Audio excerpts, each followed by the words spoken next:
ألا لله الدين الخالص۔ اللہ کے پیارے نبی صلی اللہ علیہ وآلہ وسلم نے فرمایا کہ دنیا کے دو نام ایسے ہیں، انسان کے دو نام ایسے ہیں کہ جو ہر وقت انسان کی ذات پر چھائے رہتے ہیں، ہر وقت، اور وہ دنیا کے سچے ترین نام ہیں۔ بچوں کے آپ نام رکھتے ہیں تو فرمایا دو نام ایسے عجیب ہیں، ایک نام حمام ہے لاہور والی ہی کے ساتھ، ٹھیک ہے، حلوے والی ہی کے ساتھ نہیں، حمام، اور ایک نام حارث ہے جو آپ، حمام یہ ہے کہ رسول خدا نے فرمایا کہ آدمی ہمہ وقت سوچتا رہتا ہے، اب وہ غلط سوچتا ہے یا صحیح سوچتا ہے یہ اس سے ہمیں کوئی غرض ہی نہیں ہے، وہ سوچتا رہتا ہے، اس کی سوچ جو ہے وہ چلتی رہتی ہے، حتیٰ کہ آپ کا یہ سوچنے کا عمل جو ہے بعض اوقات آپ کے اپنے ہاتھ میں نہیں بھی ہوتا، لیکن سوچ ایسی ہوتی ہے کہ آپ کی جسم جو ہے آپ کی سوچ کے تابع ہو کر خوابوں میں بھی آپ کو بڑی دور لے جاتا ہے اور آپ کو خواب کے مزے دلاتا ہے، اور خواب میں آپ اس قسم کا سوچتے ہیں کہ آپ اس سے ڈر جاتے ہیں اور دبک جاتے ہیں اور ڈراؤنا خواب دیکھ کر اٹھتے ہیں، جب آپ رو رہے ہوتے ہیں تب بھی آپ کچھ سوچ رہے ہوتے ہیں، اور جب آپ ہنس رہے ہوتے ہیں تب بھی آپ کے دل میں کچھ چل رہا ہوتا ہے، آدمی اس کے بغیر۔ اور دوسرا نبی علیہ السلام نے فرمایا وہ کچھ نہ کچھ کر رہا ہوتا ہے، کچھ بھی نہ کر رہا ہو، جس کو آپ کہتے ہیں وہ کچھ نہیں کر رہا، وہ بھی دراصل کچھ کر ہی رہا ہوتا ہے، وہ جاگ رہا ہوتا ہے یا سو رہا ہوتا ہے، کچھ کر رہا ہے۔ حارث کچھ نہ کچھ کرنے والا ہے اور حمام کچھ نہ کچھ سوچنے والا ہے۔ سوچ سے آدمی کی کبھی جان نہیں چھوٹ سکتی، یہ سوچ ہی تو ہے جس نے تاج محل تعمیر کروا دیا کسی کی یاد میں، سوچ ہوتی ہے تو قلعہ بنتا ہے، سوچ ہوتی ہے تو مینار پاکستان کی تعمیر ہوتی ہے۔ آپ اپنی اولاد کے بارے میں سوچتے ہیں تو اس کو اچھے اسکول میں داخل کرواتے ہیں، آپ سوچ کر اپنا گھر ایک اچھی سوسائٹی میں بناتے ہیں، اور سوچ کر گاڑی لیتے ہیں، اور سوچ کر کھاتے ہیں، اور سوچ کر سوتے ہیں کہ یہ ٹائم سونے کا آ گیا ہے، اور سوچ کر اٹھنے کا خیال ہوتا ہے کہ اتنے بجے ہم اٹھیں گے، آپ سوچتے ہیں۔ سوچ آدمی کے پاس جب تک موجود ہے اتنی دیر تک آدمی اس سے جان نہیں چھڑا سکتا ہے۔ اگر آپ سوچنا بند کر دیں گے تو آپ انسانیت کے دائرے سے نکل جائیں گے۔ امام حسین علیہ السلام نے کیا ایسا سوچا کہ ان کو کربلا کے لیے جانا پڑ گیا؟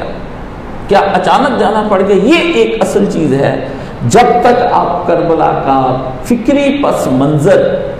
یا کربلا کی فکر اور اس کا بیک گراؤنڈ نہیں جانیں گے اتنی دیر تک آپ کربلا کے موضوع پر کوئی بحث کرنے کا حق نہیں رکھتے ہیں۔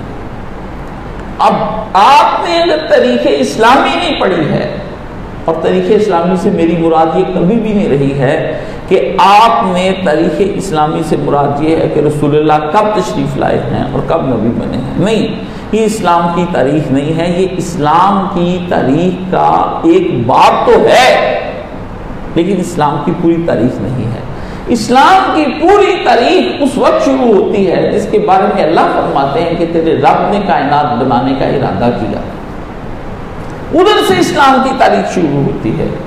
خدا نے کس لیے ارادہ کیا ہے اس کائنات کو بنانے کا، یہ ایک بات ہے جہاں سے بات چلے گی اور کربلا کا تعین ہوگا۔ ایک دفعہ میں اپنے استاد مرحوم مولانا مفتی محمد اسحاق صاحب کے ساتھ کہیں جا رہا تھا، تو میں اللہ کی ذات پر بحث کر رہا تھا ان سے، اور میں نے ان کو فلسفیوں کی کچھ دلیلیں نقل کی، ان سے بات کی فلسفیوں کی، اور وہ بہت سی باتیں میں نے ان کے سامنے رکھی کہ فلسفی خدا کے بارے میں یہ کہتا ہے، اور فلسفی یہ سوچتا ہے، اور فلسفے نے اس نقطے کو یوں حل کیا، یہ میں نے ان سے بات کی۔ وہ کافی دیر تک میری بات سنتے رہے،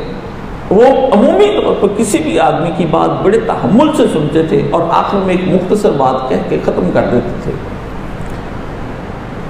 مجھے انہوں نے کہا تم کیا سمجھتے ہو کہ یہ جو کچھ دنیا میں ہو رہا ہے کیا خدا کے ارادے کے بغیر ہو رہا ہے یا خدا نے ایک ارادے کا دخل ہے اس دنیا کو بنانے میں؟ اچانک خود بخود بن گئے یہ سارا کچھ، یا خدا نے کچھ اس کے پیچھے پلان کر رکھا تھا، اس کو تیار کرنے کا کوئی منصوبہ بنا رکھا تھا؟ اور تم جو پیدا ہوئے ہو اور تم جو اس وقت میرے ساتھ گفتگو کر رہے ہو، یہ کیا ایکسیڈنٹلی ہے، ایک حادثہ ہے، اچانک سے ہوا کہ تم میرے پاس آئے اور دین سیکھ رہے اور میں تمہیں سکھا رہا ہوں، یہ ہے؟ پھر خود ہی انہوں نے کہا کہ یہ جو ستیانہ روڈ کا جھال کا علاقہ ہے، میں کبھی بھی جب تک یہاں پہلی دفعہ جب آیا ہوں، وہ پہلی دفعہ آیا ہوں تو زندگی میں پہلی دفعہ آیا ہوں، اس سے پہلے میں کبھی یہاں آیا ہی نہیں تھا۔ رہتا میں فیصل آباد میں تھا اور گاؤں سے شہر تک آتا تھا، لیکن اس ایریے میں کبھی نہیں آیا تھا۔ 1935 میں ان کی پیدائش ہوئی اور 1983 تک میں یہاں نہیں آیا ہوں۔ اور تمہاری والدہ دوسرے شہر سے ادھر بیاہ کر آئی ہیں، کیا وہ اچانک اس گلی میں بیاہ کر آ گئی ہیں؟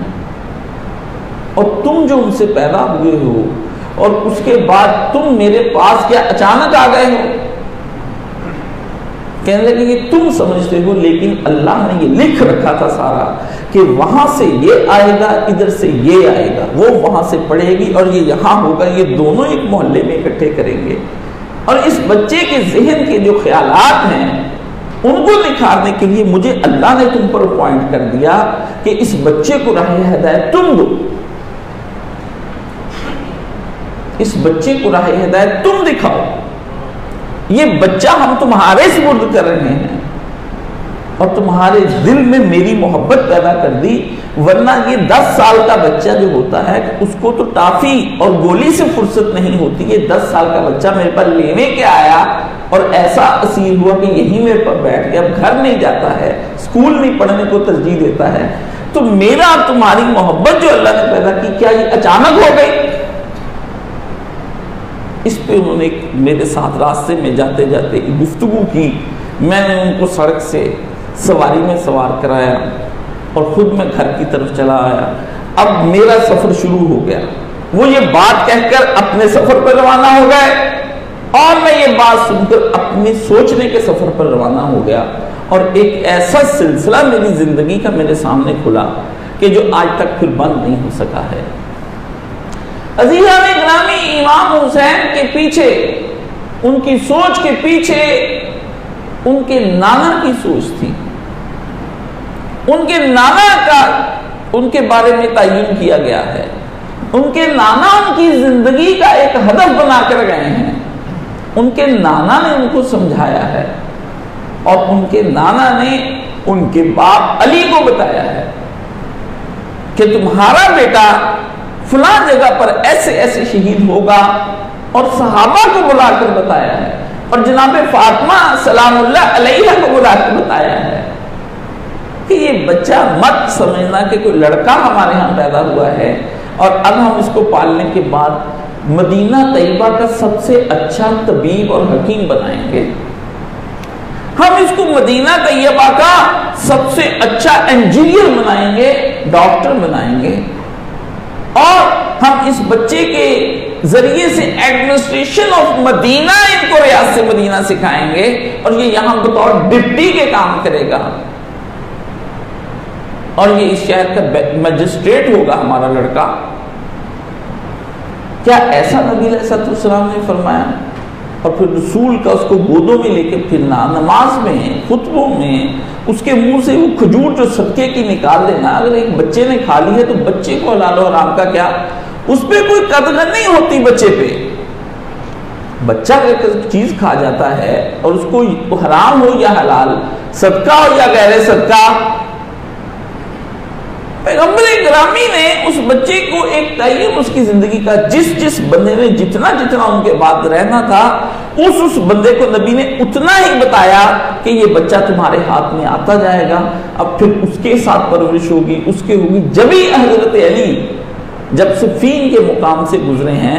تو راوی کہتا ہے کہ میں جب وہاں پر تھا تو حضرت علی نے حضرت حسین کو سامنے بٹھایا ہوا تھا اور آنکھوں سے آنسو جاری تھے، تو میں نے جب ادھر سے گزرتے میں رکا تو آپ نے وہاں پر سر جھکایا اور کہہ رہے تھے، اصبر یا ابا عبداللہ بشط الفرات، اے ابو عبداللہ اس فرات کے کنارے پہ جو آج اور میں تم دونوں بیٹھے ہیں، تم پر بھی ایک مصیبت آئے گی، یہاں آ کر صبر کر جانا۔ 3 دفعہ امیر المومنین نے یہ جملے فرمائے ہیں، اور یہ صحیح روایات کے ساتھ ہیں اور احادیث کی کتب میں لکھے ہیں، اور سب اس کو بیان کیا گیا ہے۔ یہ ہے ایک پس منظر، اور اس کے بعد حضرت علی کے سبرد ان کی تربیت کی گئی ہے۔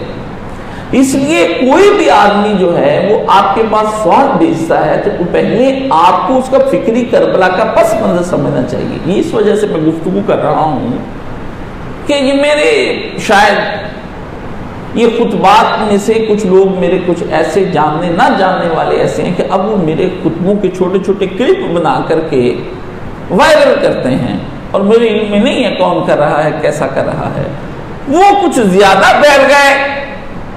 تو اس کے پھیلنے سے لوگوں کا ایک کثیر رجوع میری جانب ہوا، اور دن رات ہوا مجھے طرح طرح کی چیزیں نوجوان طبقہ بھجواتا ہے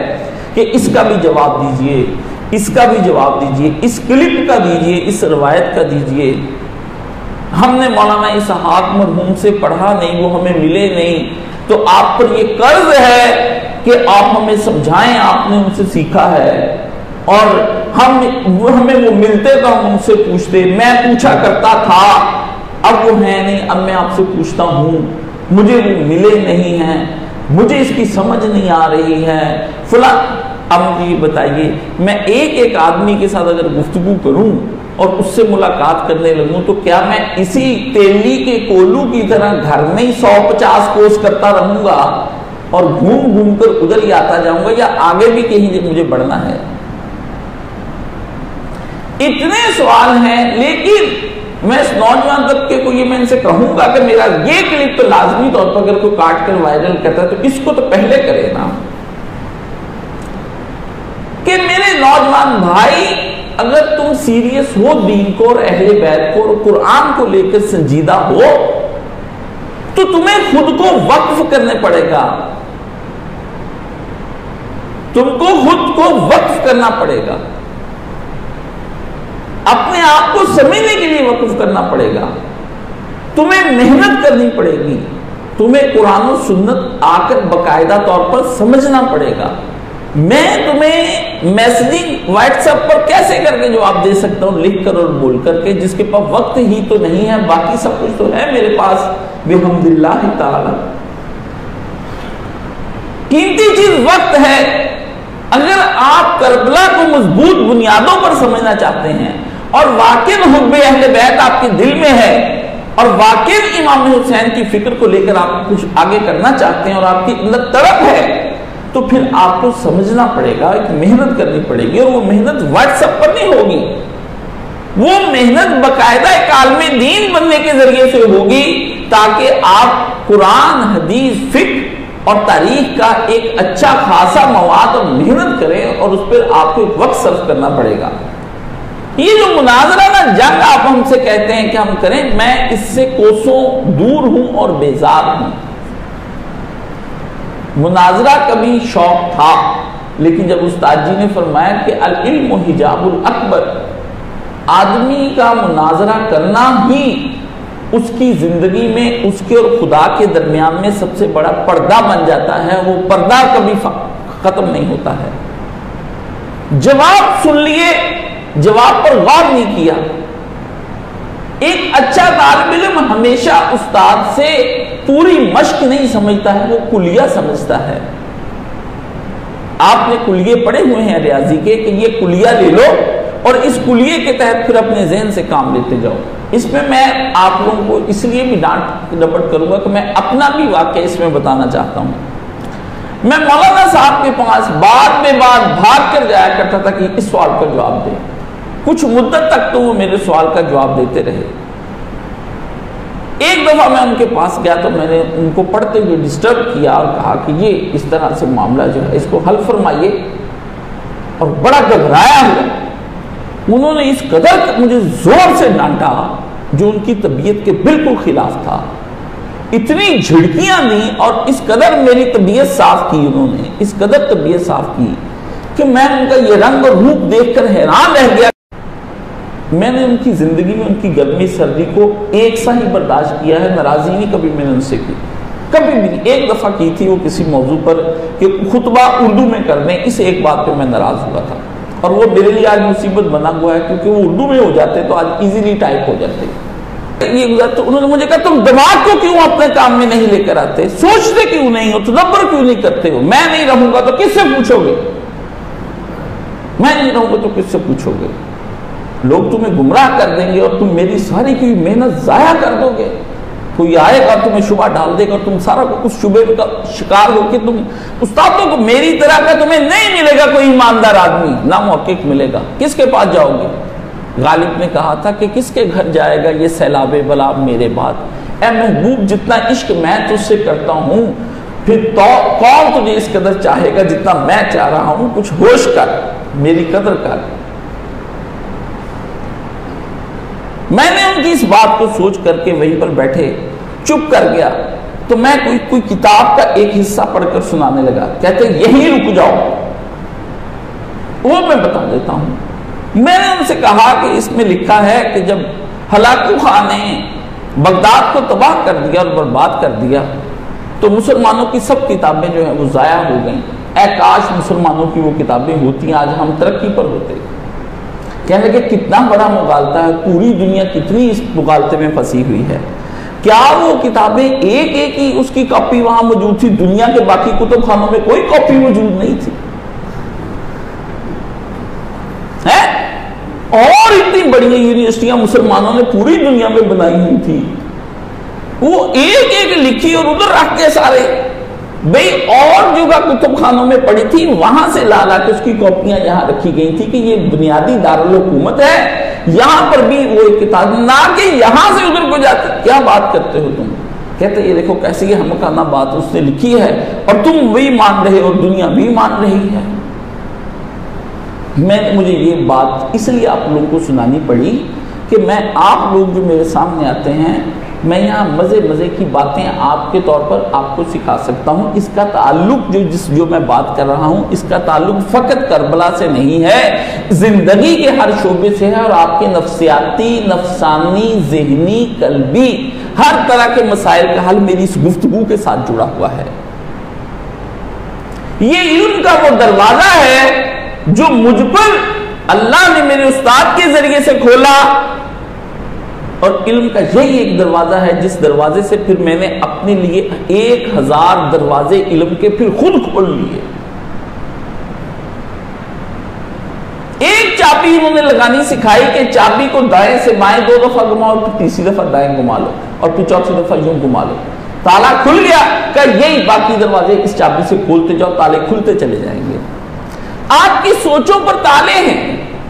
اس لیے میرے نوجوان عزیزوں اور دوستوں، طلباء اور سننے والوں، بلا شبہ میں مقروض ہوں ان کی اپنے استاد کی محبت اور علم کا کہ جو میں نے ان سے لیا قرضے کے طور پر، اور اب مجھے آپ کو دینا چاہیے، لیکن جیسے میں نے لیا ہے آپ کو بھی ویسے ہی لینا چاہیے، نہ کہ آپ کشکول پھیلا کر ہر 2 منٹ بعد میرا دروازہ کھٹکھٹاتے پھریں۔ آپ سائے نہ بنیے۔ آپ کتنی دیر تک میرے استاد مرحوم سید کیسر حسین رضوی مرحوم کو اللہ جنت الفردوس میں جگہ عطا فرمائے، فیصل آباد میں ایک انگریزی کا نام تھا، بڑے قیمتی آدمی تھے اور بے نظیر اور دانا و حکیم تھے۔ مجھے ایک دفعہ انہوں نے گفتگو سننے کے بعد کہا یہ ساری گفتگو آپ تو کی مستعار لی ہوئی ہے۔ وہ جملے اسی طرح لکھنؤ کے تھے، بڑے قیمتی جملے بولتے، ہر جملہ میں ان کا لکھ لیتا تھا اپنی کاپی پر۔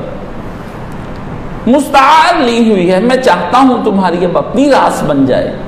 تم نے یہ سارا کچھ جو گفتگو کرتے ہو یہ قرض والی گفتگو ہے، میرے کسی سے سن کر میرے اوپر کوٹ کر دیتے ہو،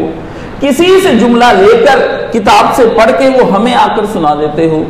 تم نے اپنی کوئی محنت نہیں کی، خود سوچ کر یہ جملہ نہیں بنایا، خونے جگر نہیں لیا، راتیں اس کے اوپر بسر کی ہیں۔ اس لیے یہ مستعار اور قرضے کے لیے ہوئے جملوں کو چھوڑو، اب ان سے تم اس مال کو بیچنے کے بعد جو نفع ہے وہ نکال کر اپنی طرف رکھو، قرضے لوگوں کو واپس کرو اور اپنی رات سے کام شروع کرو۔ اب آپ کو سمجھ آ گیا ہوگا، کیونکہ آپ مال والے بندے ہیں، تجارت والے بندے ہیں، آپ کو پیسوں کے ذریعے سے بات سمجھ آتی ہے اور آپ کا کوئی راستہ نہیں ہے سمجھانے کا۔ یا جنس والی باتیں سناؤ، گندی مندی، اس کے گندے گندے لطیفے سناؤ، اس میں گندے گندے اشعار پڑھو، وہ سناؤ، جبتے مارو، اس سے آپ کو سمجھ آئے۔ آپ سنجیدہ گفتگو سننے کے عادی نہیں رہ گئے ہیں، جبھی تو آپ کے دلوں پہ وہ رکت نہیں طاری ہوتی، آپ روتے نہیں ہیں، جبھی تو آپ کے دلوں کے اوپر وہ خشیت طاری نہیں ہوتی جو ایک مومن کے دل پر ہر وقت اللہ کا خوف رہنا چاہیے، جبھی تو آپ گناہ کرتے، کیونکہ آپ کے لینے کا جو عمل ہے وہ گندگی کے ذریعے سے سوچنا ہے، مال کے ذریعے سے سوچنا ہے، اس کی وجہ سے آپ پر یہ چیزیں طاری ہیں۔ اس لیے میرے عزیز یہ جمعہ انتہائی میری زندگی کے قیمتی جمعوں میں سے ہے، میں کبھی کسی بات کو اتنا قیمتی نہیں کہتا ہوں، میرا یہ جمعہ قیمتی ہے۔ اگر آپ اسلام پر کام کرنا چاہتے ہیں، اگر آپ اسلام کے سچے داعی بننا چاہتے ہیں، اگر آپ امام حسین علیہ السلام کی کربلا کے پیچھے کھڑے ہو کر کوئی گفتگو کرنا چاہتے ہیں، اگر آپ خلافت اسلامیہ کو دوبارہ سے دنیا میں دیکھنا چاہتے ہیں،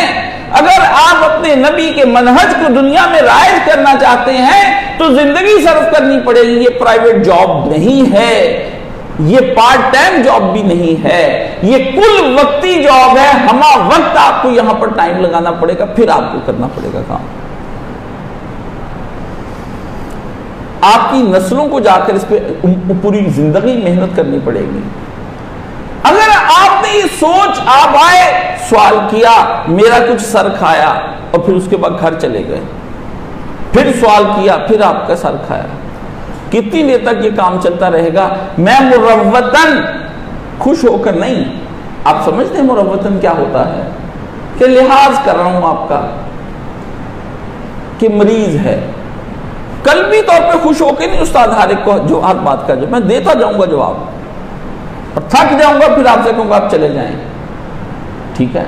لیکن حقیقتاً میں آپ سے خوش نہیں ہوں، خوش نہیں ہوں۔ اس لیے ہر وہ آدمی جو مجھ سے سوال کرتا ہے اور وہ اپنا حق سمجھتا ہے اور یہ واسطہ دیتا ہے کہ آپ اپنے مولانا صاحب کے ساتھ رہے ہیں، اس لیے آپ ہمیں بتائیں واقعاً مجھے ان کی محبت کا، جو ان کے ساتھ میری عقیدت تھی اور ان کی رفاقت کا، یہ کے لیے یہ قرض اب مجھے ادا کرنا پڑ رہا ہے۔ میں رہا تو ہوں لیکن قیمت بہت بڑی چکانی پڑ رہی ہے، مجھے بندہ بننا پڑا ہے، میں بے بندہ تھا، زندگی بے بندگی شرمندگی، میری زندگی شرمندگی تھی کیونکہ بے بندگی تھی، مجھے پھر اس بندگی کو بدلنے کے لیے، بے بندگی کو بندگی میں بدلنے کے لیے خود کو بدلنا پڑا ہے، غیر ذمہ دارانہ رویوں سے نکل کے مجھے ذمہ دارانہ رویوں میں آنا پڑا ہے، تہمت کی جگہ سے نکل کر مجھے نیک نامی کی جگہ پر آ کر کھڑا ہونا پڑا ہے، مجھے دوبارہ سے محنت کرنی پڑ گئی ہے، مجھے دوبارہ سے کتابیں اکٹھی کرنی پڑ گئی ہیں، مجھے دوبارہ سے گفتگو کرنی پڑ گئی ہے، مجھے دوبارہ سے سوچنا پڑ گیا ہے کہ مجھے اپنی زندگی کے علمی اور تحقیقی سفر کے اندر جو کچھ درپیش آیا تھا اس کو رینیو کرنا پڑا ہے، اس کو ریفریش کرنا پڑا ہے اور بہت لگن کے ساتھ کرنا پڑا ہے۔ آدمی جب تک اپنے آپ کو بندہ نہیں بنانے پر آتا ہے اتنی دیر تک آدمی کچھ نہیں کر پائے گا۔ آپ یہ ڈنگروں اور جانوروں والی سوچ سے نکل کر کے ہمیں دوبارہ سے بندوں والی سوچ پر آنے کے لیے اپنا سارا کچھ بدلنا پڑے گا۔ امام حسین کا خطبہ وہاں سن لیا، اس جگہ سن لیا، وہاں پر پڑھ لیا، محرم آیا سنا دیا، یہ شیعت ہے، رافضیت ہے، کیونکہ ان کا یہ کاروبار ہے۔ یہ 10 دن جس طرح کے آپ کے سکولوں والوں کا کام چلتا ہے کہ جب پیپر ختم ہو جاتے ہیں اور رزلٹ اناؤنس ہو جاتا ہے تو پھر کتابوں والوں کا کام چل نکلتا ہے اور کتابوں کی دکانوں پہ رش لگ جاتا ہے، جیسے عید کے دنوں میں چاٹ کی دکان پر رش لگ جاتا ہے۔ جیسے درزیوں کی دکانوں پر عید کے دنوں میں اور شادیوں کے دنوں میں رش لگ جاتا ہے، جیسے پارلر پر خواتین کا رش زیادہ ہو جاتا ہے، وہ دلہنیں میک اپ کرنے کو تیار نہیں ہوتی ہیں، وہ کہتے ہیں کسی اور کے پاس چلے جائیں، جیسے ڈاکٹر حضرات کے پاس آپریشنز کا رش لگ جاتا ہے، تو وہ جو جس دنوں کو میں آپ میں رش زیادہ ہو جائے وہ دن آپ کے عید کے ہوتے ہیں، کیونکہ وہ کمائی کے دن ہوتے ہیں، اور مال تو آپ کو جان سے بھی زیادہ عزیز ہے، آپ اس میں نہ تھکتے ہیں، نہ روٹی کھاتے، نہ پانی پیتے، نہ دکانیں ٹائملی بند کرتے، نہ نمازیں بھی اس دن دو کرتے۔ کہتے قائد صاحب کہتے تھے کہ 2 نمازیں اکٹھی کرنی جائز ہیں جس دن پیسے زیادہ آنے شروع ہو جائیں، ویسے فرصت میں تہجد بھی نہیں پڑھنی، کتاب اٹھائے پھرتے، ہر 2 منٹ کے بعد آ جاتے ہیں وہ کتاب، وہ آ گیا، فلانی کتاب مارکیٹ میں آ گئی، 1 کروڑ کتابیں مارکیٹ میں آ جائیں۔ مجھے اتنی سی جنبش نہیں ہے کہ امام حسین علیہ السلام کے بارے مجھے اتنا بھی شبہ نہیں پڑتا ہے کہ آپ غلط تھے، جیسے مجھے رسول اللہ صلی اللہ علیہ وسلم کے بارے میں شک نہیں، جیسے مجھے اللہ کی ذات کے بارے میں شک نہیں، جیسے مجھے قرآن مجید کے بارے میں شک نہیں، جیسے مجھے یہ شک نہیں کہ کعبہ مکہ میں ہے اور روضہ رسول مدینہ میں ہے، جیسے مجھے یہ شک نہیں کہ آپ میرے سامنے بیٹھے ہیں اور کیمرہ چل رہا ہے میں بول رہا ہوں، ایسا مجھے اتنا بھی شک نہیں کہ امام حسین علیہ السلام کسی جگہ پر بھی اپنی باطل کے راستے پر تھے، یا اجتہادی غلطی ہوئی تھی، یا سیاسی غلطی ہوئی تھی، یا دینی غلطی ہوئی تھی، ایسا مجھے کوئی شک نہیں امام حسین علیہ السلام کی اولاد پر، چاہے 1 کروڑ خانہ کعبہ کے مفتیان کرام جامع ام القریٰ سے لے کر جامع مدینہ اور جامع ازہر سے لے کے جامع بغداد تک اور پاکستان کے ایک آدمی اب جگہ پہ کھڑا ہو کر کہے کہ امام حسین برحق نہ تھے، لیکن میں تنہا یہ سمجھتا ہوں کہ قل یا ایھا الکافرون لا اعبد ما تعبدون لکم دینکم ولی دین والے معاملے ہیں۔ مجھے پتا ہے میں اتنا ہی حق پر ہوں، کیوں؟ میرے پیچھے براہین قاطعہ ہیں اور انوار ساطعہ ہیں، چمکتی ہوئی روشنیاں ہیں اوپر سے جو اتر رہی ہیں، نور و کتاب مبین، اور براہین قاطعہ ہیں، ایسی مضبوط قطع کر دینے والی دلیلیں ہیں کہ جن کے مقابلے میں کوئی آدمی ٹھہر نہیں سکتا ہے۔ جیسے زلیخا کو پوری شہوت آئی ہوئی تھی اور وہ پوری جوان اور جوبن پر تھی اور ننگی کھڑی ہونے کو جی چاہ رہی تھی، اور یوسف پلا ہوا تھا، پوری قوت کا جوان تھا، اللہ نے کہا لولا برہان، اگر وہ برہان نہ رکھتا ہوتا، دلیل نہ رکھتا ہوتا، وہ گمراہ ہو چکا ہوتا۔ کتنی ہی یہ زلیخائیں حسین کے مقابلے میں آ جائیں، یہ جتنی بھی ہیں، لیکن حسین کا کردار یوسف ہے، یہ کتنے ہی جگمگا کر آئیں، لمبے لمبے جبے کبے ابائیں، پیر بن بن کے، پیر فضل قادری، مفتی عتیق الرحمان پگڑی والا، فلانا ابا والا، کبا والا، ہاتھ میں جامعہ مدینہ العلم اور یہ اور وہ، اور رامدیز جیسا بدماش جو حدیث عمار کا منکر ہو گیا اور لوگوں کو گمراہ کر رہا ہے، وہ گنڈا ادیب اور نثر نگار اور شاعر، آپ اس سے دین لے رہے ہیں، فریبی، وہ میرے سامنے کتنے ہی کیوں نہ آ جائیں، مجھے پورا یقین کامل حاصل ہے،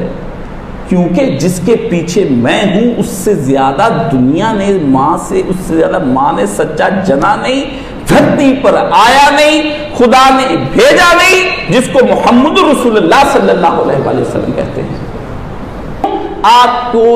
ایک لذت کاموں کی آتی ہے، آپ مزہ لیتے ہیں، آپ جا رہے ہیں، آپ کو پتا ہے یہاں پکوڑوں کی دکان ہے، جب کبھی ہوتے کہتے ہیں یار بارش ہو رہی، چلو ذرا پکوڑے کھا کر آتے ہیں، آج موسم بہت اچھا ہے، چلو جوس پیتے ہیں،